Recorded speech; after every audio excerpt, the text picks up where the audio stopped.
माघ महामहत्तम अध्याय 31। हरे कृष्णा, राधे राधे। माघ पूर्णिमा पर सुव्रत ब्राह्मण की कथा कहने सुनने से हमें बहुत उत्तम फल की प्राप्ति होती है। याद रखो, ईश्वर का दिया कोई छीन नहीं सकता और ईश्वर का छीना कोई दे नहीं सकता। जो भाग्य में है वो भाग कर आएगा और जो भाग्य में नहीं है वो आकर भी चला जाएगा। सही कह रही हूं? तो इसीलिए भाग्य में जो है अपने आप मिल जाएगा और आप अपना मन अपने कर्मों पे लगाओ। आपके ऊपर कान्हा जी की साक्षात श्री कृपा है जो आपने नियम से माघ स्नान किया है या ये माघ महत्तम सुन रहे हो। अब गणेश जी महाराज और अपने गुरुदेव को याद करके माघ महामहत्तम का अंतिम अध्याय सुनते हैं। सर्व विघ्न विनाशाय सर्व कल्याण हेतवे पार्वती प्रिय पुत्र श्री गणेशाय नमो नमः। बोलो गणेश जी महाराज की जय। गुरु बिन ज्ञान न उपजे, गुरु बिन मिले न मोक्ष, गुरु बिन लखे न सत्य को, गुरु बिन मिटे न दोष। बोलो गुरुदेव महाराज की जय। कल हमने माघ महामहत्तम के अध्याय 30 में माघ स्नान के लिए मुख्य तीर्थों का वर्णन सुना था। अब आगे राजा दिलीप को माघ स्नान में मुख्य तीर्थों और किए जाने वाले कर्मों के विषय में बतलाने के बाद वशिष्ठ जी बोले, राजन सुनो, मैं तुमसे सुव्रत के चरित्र का वर्णन करता हूं। ये शुभ प्रसंग श्रोताओं के समस्त पापों को तत्काल हर लेने वाला है, इसलिए ध्यान से सुनो। नर्मदा नदी के रमणीय तट पर एक बहुत बड़ा क्षेत्र ब्राह्मणों को दान में मिला हुआ गांव था। उसमें वेदों के ज्ञाता और धर्मात्मा ब्राह्मण निवास किया करते थे। वो धन धान्य से भरे थे और वेदों के गंभीर घोषों से संपूर्ण दिशाएं मान को गुंजायमान किए रहते थे। उस गांव में एक श्रेष्ठ ब्राह्मण थे जो सुव्रत के नाम से विख्यात थे। उन्होंने संपूर्ण वेदों का अध्ययन किया था। वेदार्थ के वो अच्छे ज्ञाता थे। धर्म शास्त्रों के अर्थ का भी पूर्ण ज्ञान रखते थे। पुराणों की व्याख्या करने में वो बड़े कुशल थे। वेदांगों का अभ्यास करके उन्होंने तर्क शास्त्र, ज्योतिष शास्त्र, गज विद्या, अश्व विद्या, 64 कलाएं, मंत्र शास्त्र, संख्य शास्त्र तथा योग शास्त्र का भी अध्ययन किया था। वे अनेक देशों की लिपियों और नाना प्रकार की भाषाएं जानते थे। ये सब कुछ उन्होंने धन कमाने के लिए ही सीखा था तथा लोभ से मोहित होने के कारण अपने भिन्न भिन्न गुरुओं को गुरु दक्षिणा भी नहीं दी थी। उपायों के जानकार तो वो थे ही। उन्होंने उक्त उपायों से बहुत कुछ धन का उपार्जन भी किया। उनके मन में बड़ा लोभ था, इसलिए वो अन्याय से भी धन कमाया करते थे।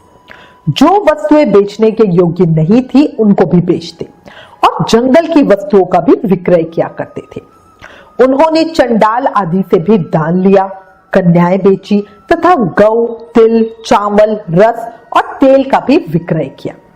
वो दूसरों के लिए तीर्थों में जाते, दक्षिणा लेकर देवता की पूजा करते, वेतन लेकर पढ़ाते और दूसरों के घर खाते। इतना ही नहीं, वो नमक, पानी, दूध, दही और पकवान भी बेचा करते थे। इस तरह अनेक उपायों से उन्होंने यत्न पूर्वक धन कमाया। धन के पीछे उन्होंने नित्य नैतिक कर्म तक छोड़ दिए। न खाते न दान करते, हमेशा अपना धन गिनते रहते कि कब कितना जमा हुआ। इस प्रकार उन्होंने 1 लाख स्वर्ण मुद्राएं उपार्जित कर ली। धनोपार्जन में लगे लगे ही वृद्धावस्था आ गई और सारा शरीर जर्जर हो गया। काल के प्रभाव से समस्त इंद्रियां शिथिल हो गई। अब वो उठने और कहीं आने जाने में असमर्थ हो गए। धनोपार्जन का काम बंद होने जाने से स्त्री सहित ब्राह्मण देवता बड़े दुखी हुए। इस प्रकार चिंता करते करते जब उनका चित्त बहुत व्याकुल हो गया, तब उनके मन में विवेक जागृत हुआ। वो सुव्रत ब्राह्मण दुखी होते हुए अपने मन में ही कहने लगे, मैंने नीच पतिग्रह से नहीं बेचने योग्य वस्तुओं के बेचने से तथा तपस्या आदि का भी विक्रय करने से ये सारा धन जमा किया, फिर भी मुझे शांति नहीं मिली। मेरी तृष्णा बहुत दुस्सहाय है, ये मेरु पर्वत के समान असंख्य स्वर्ण पाने की अभिलाषा रखती है। आह, मेरा मन महान कष्टदायक और संपूर्ण कलेशों का कारण है। सब कामनाओं को पाकर भी ये फिर दूसरी नई नई कामनाओं को पाना चाहता है। बूढ़े होने पर सिर के बाल पक जाते हैं, दांत टूट जाते हैं, आंख और कानों की शक्ति भी कमजोर हो जाती है, पर एक इच्छा ही ऐसी है जो हर समय युवा होती जाती है। जिसके मन में कष्टदायिनी आशा मौजूद है, वो विद्वान होकर भी अज्ञानी है, अशांत है, क्रोधी है और बुद्धिमान होकर भी अत्यंत मूर्ख है। आशा मनुष्यों को नष्ट करने वाली है, उसे अग्नि के समान जानना चाहिए। अतः जो विद्वान सनातन पद को प्राप्त करना चाहते हो, वो आशा का परित्याग कर दे। बल, तेज, यश, विद्या, सम्मान, शास्त्र ज्ञान तथा उत्तम कुल में जन्म, इन सब को आशा शीघ्र ही नष्ट कर देती है। मैंने भी इसी प्रकार बहुत से कलेश उठाकर यह धन कमाया। वृद्धावस्था ने मेरे शरीर को भी गला दिया और सारा बल भी हर लिया। अब से मैं श्रद्धापूर्वक परलोक सुधारने के लिए प्रयत्न करूंगा। अब ऐसा निश्चय करके वो ब्राह्मण देवता जब धर्म के मार्ग पर चढ़ने के लिए उत्सुक हुए, उसी दिन उनका बुरा समय आ गया और उसी दिन रात में कुछ चोर उनके घर में घुस आए। आधी रात का समय था। चोरों ने ब्राह्मण को खूब कस के बांध दिया और सारा धन लेके चंपत हो गए। चोरों के द्वारा धन छिन जाने पर वो ब्राह्मण देव बिलक बिलक कर रोने लगे और कहने लगे, हाय मेरा धन कमाना, धर्म, भोग अथवा मोक्ष किसी भी काम नहीं आया। ना तो मैंने उसे भोगा, ना ही दान दिया, फिर किस लिए धन का उपार्जन किया। हाय हाय, मैंने अपनी आत्मा को धोखे में डालकर ये क्या किया। सब जगह से दान लिया और मदिरा तक का विक्रय किया। पहले तो एक ही गौ का प्रतिग्रह नहीं लेना चाहिए। यदि एक को ले लिया हो तो दूसरी का प्रतिग्रह तो लेना कदापि उचित नहीं है। उस गौ को भी यदि बेच दिया जाए तो वो 7 पीढ़ियों को जला देती है। इस बात को जानते हुए भी मैंने लोभवश ऐसे पाप किए हैं। धन कमाने के जोश में मैंने एक दिन भी एकाग्रचित होकर अच्छी तरह संध्योपासना नहीं की, ध्यान रहित या ध्यान सहित प्राणायाम भी नहीं किया। 3 बार जल पीकर और 2 बार होठ पोंछकर भली भांति आचमन भी नहीं किया। उतावली छोड़कर और हाथ में कुशा की पवित्री लेकर मैंने कभी गायत्री मंत्र का वाचिक, उपांशु अथवा मानस जाप भी नहीं किया। जीवों का बंधन छुड़ाने वाले महादेव जी की आराधना भी नहीं की। जो मंत्र पढ़कर अथवा बिना मंत्र के ही शिवलिंग के ऊपर एक पत्ता या फूल डाल देता है, उसकी करोड़ों पीढ़ियों का उद्धार हो जाता है, किंतु मैंने कभी ऐसा भी नहीं किया। संपूर्ण पापों का नाश करने वाले भगवान विष्णु को भी कभी संतुष्ट नहीं किया। 5 प्रकार की हत्याओं के पाप शांत करने वाले 5 यज्ञों का अनुष्ठान भी नहीं किया। स्वर्गलोक की प्राप्ति कराने वाले अतिथि के सत्कार से भी वंचित रहा। सन्यासी का सत्कार करके उसे अन्न की भिक्षा भी नहीं दी।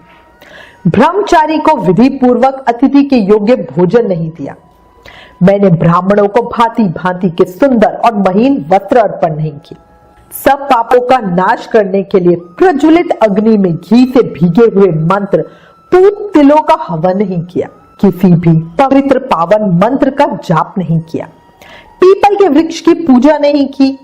त्रयोदशी का व्रत त्याग दिया। वो व्रत भी यदि रात को अथवा शुक्रवार के दिन पड़े तो तत्काल सब पापों को हरने वाला है, किंतु मैंने उसकी भी उपेक्षा कर दी। ठंडी छाया वाले वृक्ष का पौधा नहीं लगाया। सुंदर शैया और मुलायम गद्दे का दान नहीं किया। पंखा, छतरी, पान तथा मुख को सुगंधित करने वाली कोई वस्तु भी ब्राह्मण को दान नहीं दी। नित्य श्राद्ध, भूत बलि अथवा अतिथि की पूजा भी नहीं की। उपयुक्त उत्तम वस्तुओं का जो लोग दान करते हैं वे पुण्य के भागी मनुष्य यमलोक में यमराज को, यमदूतों को और यमलोक की यातनाओं को नहीं देखते, किंतु मैंने तो ये भी नहीं किया। गौओं को ग्रास नहीं दिया, उनके शरीर को कभी नहीं खुजलाया। कीचड़ में फंसी हुई गौ को, जो गौलोक में सुख देने वाली होती है, मैंने कभी नहीं निकाला।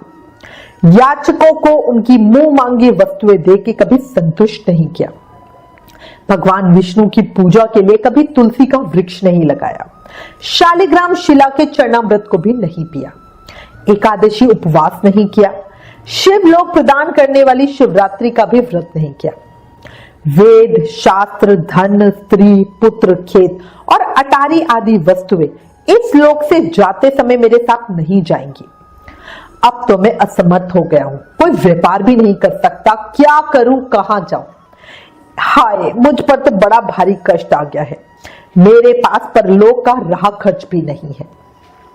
इस प्रकार दुखी होता हुआ व्याकुलचित होकर सुव्रत मन ही मन विचार किया और एकदम से वो बोले, अहो मेरी समझ में आ गया। मुझे याद आया, एक समय जब मैं धन कमाने के लिए उत्तम देश कश्मीर को जा रहा था, मार्ग में भगीरथी गंगा के तट पर मुझे कुछ ब्राह्मण दिखाई दिए जो वेदों के पारंगमी विद्वान थे। वे प्रातःकाल माघ स्नान करके बैठे थे। वहां किसी महाविद्वान ने उस समय एक श्लोक कहा था, माघे निमग्ना सलीले सुशीते विमुक्ते पापत्र दिवम प्रयंती। माघ मास में शीतल जल के भीतर डुबकी लगाने वाले मनुष्य पाप मुक्त हो स्वर्गलोक में जाते हैं। पुराणों में से मैंने इस श्लोक को सुना है, ये बहुत ही प्रामाणिक है, अतः इसके अनुसार मुझे माघ का स्नान करना ही चाहिए। मन ही मन ऐसा निश्चय करके सुव्रत ने अपने मन को सुस्थिर किया और 9 दिनों तक नर्मदा के जल में माघ मास का स्नान किया। उसके बाद स्नान करने की शक्ति नहीं रह गई। वो 10वें दिन किसी तरह नर्मदा जी में गए और विधि पूर्वक स्नान करके तट पर आए। उस समय शीत से पीड़ित होकर उन्होंने अपने प्राण वहीं त्याग दिए और उसी समय मेरु गिरी के समान तेजस्वी विमान आया और माघ स्नान के प्रभाव से सुव्रत उस पर आरूढ़ हो स्वर्गलोक को चले गए। वहां एक मनवतर तक निवास करके वे पुनः इस पृथ्वी पर ब्राह्मण हुए। फिर प्रयाग में माघ स्नान करके उन्होंने ब्रह्मलोक प्राप्त किया। माघ महामहत्तम संपूर्ण। इस माघ महत्तम में हमने जाना, कलयुग में माया के जाल से बचना है तो श्री हरि की शरण ले लो। याद रखो, तुम नहीं थे तब भी दुनिया थी, तुम चले जाओगे तब भी दुनिया रहेगी। तुम्हारे रहने या ना रहने से दुनिया या लोगों पे कोई फर्क नहीं पड़ने वाला। इसलिए चिंताओं से मुक्त हो और प्रभु का चिंतन करो। श्री हरि के चरणों में शरण लो और प्रेम से, मन से, भाव से हर समय, हर पल, हर सांस के साथ जाप करते रहो। हरे कृष्णा कृष्ण कृष्ण हरे हरे, हरे राम राम राम हरे हरे। याद रख लो, कलयुग केवल नाम धारा। सिर्फ नाम जाप करके ही आपको कृष्ण प्रेम, भक्ति, मुक्ति, शक्ति सब मिल सकती है। यही हमारे माघ मास के महत्तम का समापन होता है। आप सब पर भगवान श्री कृष्ण की अति कृपा है जो आप नियम से इस माघ महत्तम को सुन सके। मैं भगवान श्री कृष्ण के श्री चरणों में आप सब के लिए प्रार्थना करती हूँ, कान्हा जी आपको अपनी भक्ति, प्रेम दे, मुक्ति दे, मोक्ष दे और अपनी भक्ति दे। इसी के साथ आपको इस जीवन के सुख भी दे और आपके मन की सभी इच्छाओं को पूरा करे। एक रिक्वेस्ट, प्लीज इन वीडियोस को शेयर करो ताकि और लोगों का भी भला हो सके। Please like, share and subscribe. Thank you. Hare Krishna.